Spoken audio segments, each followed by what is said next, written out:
Hey guys, welcome back to Clownfish TV. This is Neon, and is Doomsday finally here for DC Comics?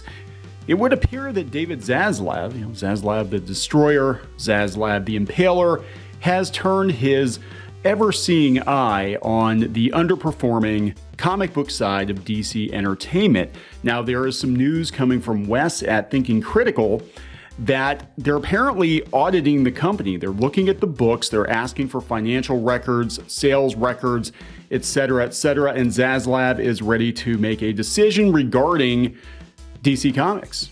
Anecdotally, Ethan Van Sciver said that his royalty payments are late, that DC is not sending out royalty payments, that this is the first time in 25 years that has happened. And I've said before, usually when a major company, I'm not talking mom and pop, I'm talking major company. Usually when a major company gets later and later and later with their payments, it's not a good sign. Now they can say, oh, this is because of restructuring, or this is because of this or that or whatever.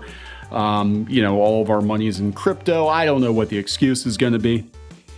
But it does seem like they're looking at the books very carefully, and that is never a good sign, especially when David Zaslav is involved. Zaslav, of course, canceled the Batman, upcoming Batman cartoon by Matt Reeves, Bruce Timm, and J.J. Abrams.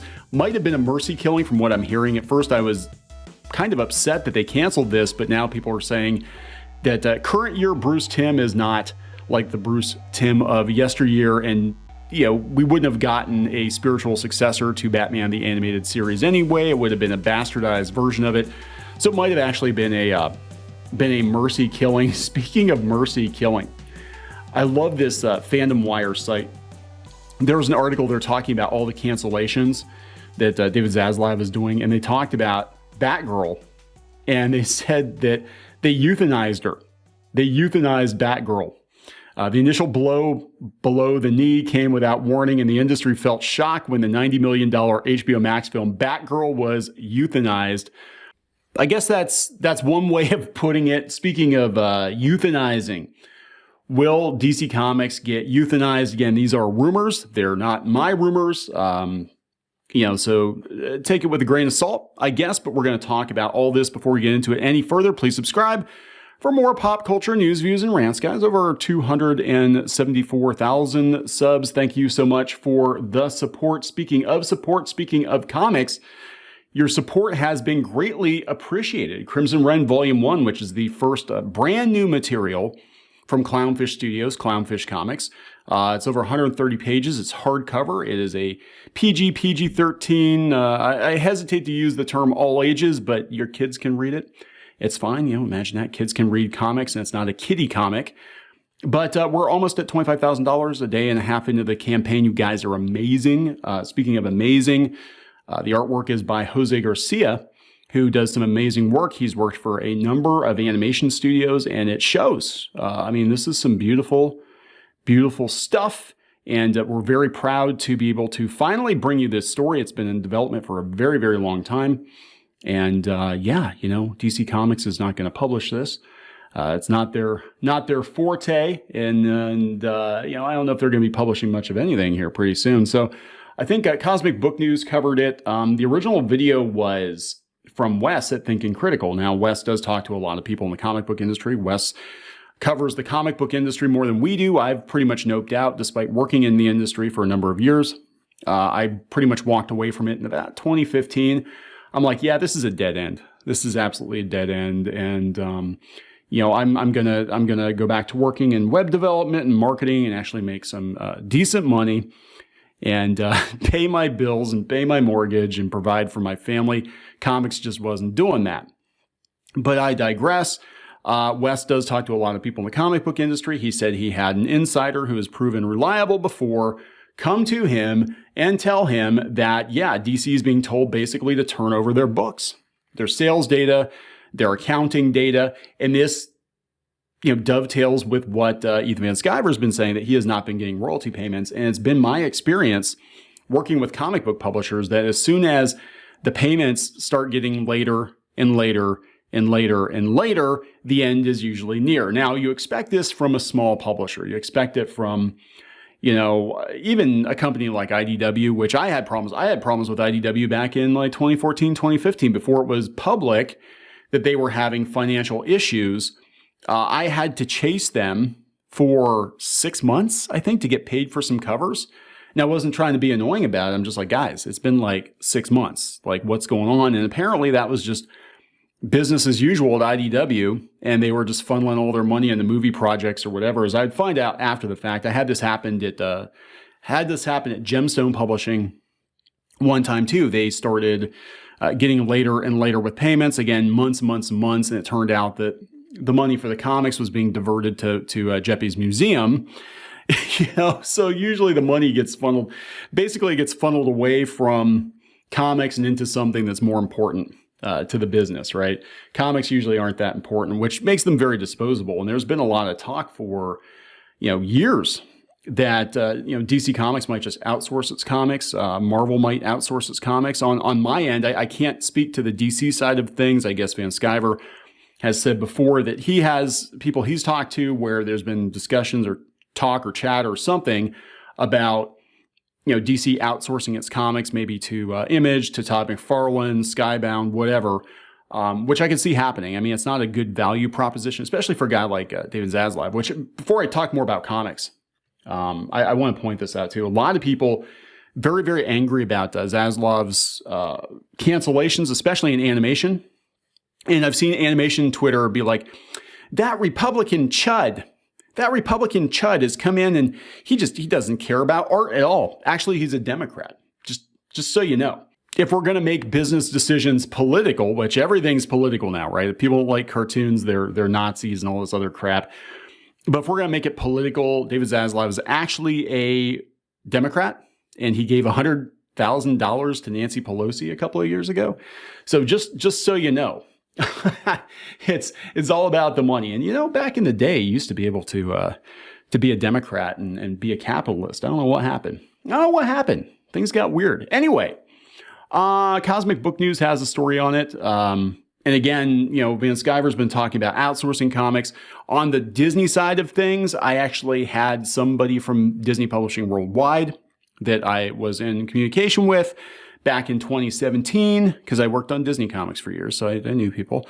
And this person was telling me that Disney was seriously considering just outsourcing Marvel comics, because every other Disney property, whether it's Pixar or Donald Duck or Mickey Mouse or Darkwing Duck or Disney Fairies or whatever it is, they outsource their comics. They license the comics out to different publishers, Dark Horse and Tokyo Pop and IDW.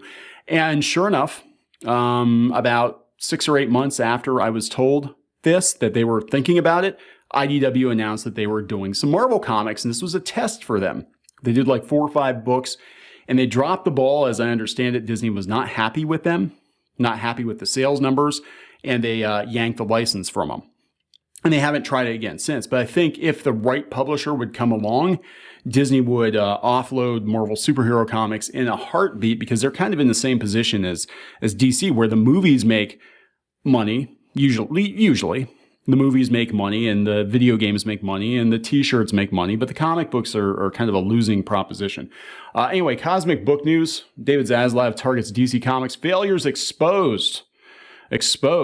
Warner Brothers Discovery Accounting is said to be taking a hard look at DC Comics. They said it's no coincidence that Comic-Con, following that, DC Comics has made big announcements, which includes Todd McFarlane and Greg Capullo on a Spawn Batman crossover. Yeah, they're kind of like playing these, I hate to say it, trump cards now. Like, what would get people back? Oh, Todd McFarlane, Greg Capullo, Spawn, Batman. What was it? Mark Silvestri, I guess, is doing something. Jeff Johns is doing something. Proven creators, people that can bring it, people that can bring in revenue. And McFarlane also has the DC license for the toys now, and the Superpowers figures are very nice. I'm just kind of upset that they don't do anything. They look great on the card, but like, I want Superman to punch. I want to squeeze his legs and make him punch. Sounds kind of perverted. I know Geeky would like to squeeze at least one Superman's parts and make him punch. Anyway, Yeah, so yeah, Mark Silvestri's coming back for a Batman book. Wildcats and Wildstorm as Jim Lee, probably trying to make sure he still has a job, because if this goes down the way that people think it's going to go down, then chances are Jim Lee will not be in charge of DC Comics anymore. I'm sure Jim Lee will always have a place at DC if he wants to work on Batman comics or something, or at McFarlane or whatever. But he's not going to be in charge, because he's not doing a very good job, right? So anyway, David Zaslav and Warner Brothers Discovery taking a hard look at DC Comics, thinking critical reveals. What is happening is that David Zaslav and Warner Brothers are getting to DC Comics a lot faster than most people thought they would, which explains why all the recent big announcements. Again, they're going to look at DC Entertainment as a whole, and they started with the movies, and they worked their way. Look at it. They start with the movies, canceling Batgirl, right? Euthanizing Batgirl. Okay, we're going to keep the Flash because it's testing well and we have a lot of money sunk into it, but we're going to have a 10-year plan for DC. Okay, so we worked our way through that. Now we're going to the TV shows. Let's cancel these cartoons. For whatever reason, either they're too expensive or they're brand damaging or whatever the reason is, we're canceling the cartoons. Okay, now we're working our way down to the comic books. And again, you can see like the levels of importance. You can see exactly where the comic books are on the totem pole. They're at the bottom. Movies, TV, then comics. A source for the YouTuber reportedly works in the accounting field that has sources at the accounting departments of both Disney and Warner Brothers. It said that the accounting division of Warner Brothers Discovery is questioning DC Comics on why they aren't making money, and that they want to be told exactly what the state of DC Comics is. Poor, piss poor, which is said to have already happened, as Warner Brothers Discovery Accounting requested management reports from Warner Brothers for all print DC Comics of all formats, allocating total overhead for each book to see which are winners and losers. Things are tanking across the board due to bad management, terrible editorial, and just some of the worst creative decisions we've seen in the history of DC Comics, said Wes at Thinking Critical. Warner Brothers is said to have told Warner Brothers Discovery Accounting they have over 30 years worth of data they can provide. So Discovery sent someone over within an hour to pick up the data, which has exposed all of DC's failures as the company hasn't been profitable. Golly gee willikers, I can't imagine why. And there are reports of comic shop owners saying nobody's buying DC. Other than Batman, nobody's buying DC. Said the next day following the reports, Warner Brothers Discovery accounting offices started asking questions. Who have these management reports been sent to? Why are loser titles being kept in print and extended? How can we double check who authorized all these decisions? Do you know of any common sense reasons for purposely losing money on DC floppies and so on? And they said, yeah, the hammer is about to drop on DC Comics. Regarding the future of DC Comics, again, like Van Sciver, the YouTuber suggests DC will feature mostly Batman titles, a Superman title or two, Justice League, and not much else. It's really all they need, right?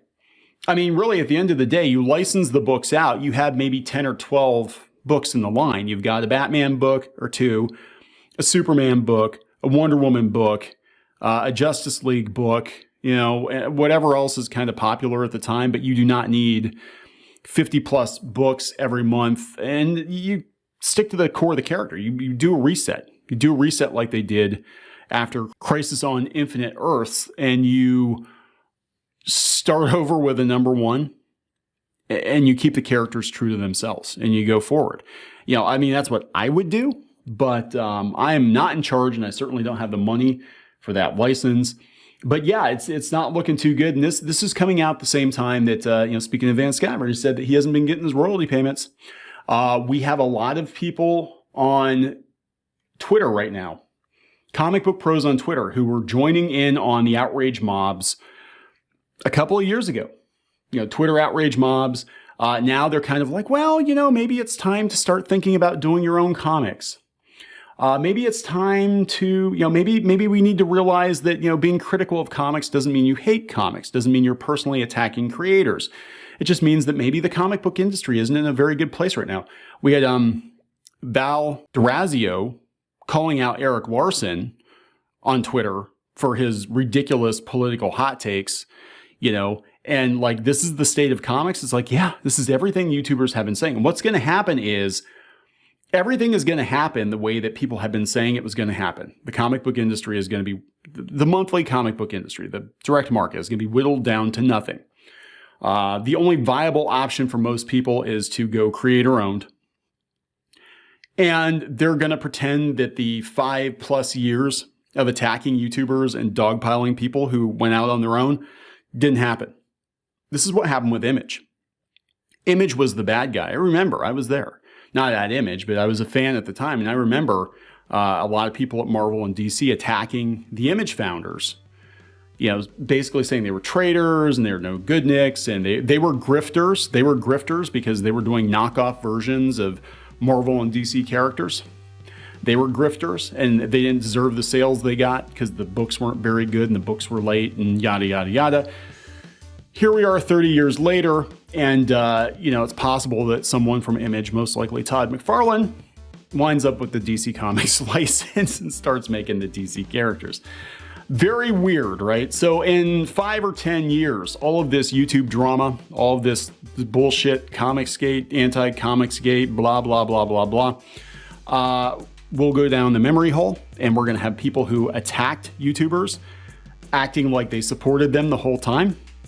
You know what's going to happen? Absolutely, and I'm already seeing some people kind of backpedaling right now because they know that you know, some of these YouTubers have the money to hire them. They have the money to hire them and pay them, you know, pretty decent page rates. I mean, we paid up front for our projects. Crimson Wren, we paid up front for that. You know, Eric July paid up front for his book. And yeah, YouTubers are able to pay people to work on their projects and give, in many cases, give them a living wage, or at least a pretty good wage, better than they would get at like IDW or Dark Horse or whatever. So yeah, we're going to see a lot of tunes being changed, I think. Anyway, I'm going to wrap this one up. Speaking of Crimson Wren, again, you can back it on Indiegogo. I will put a link in the description. Hopefully this will be the first of many new projects from Clownfish Studios. We'll see how it goes. Talk to you later.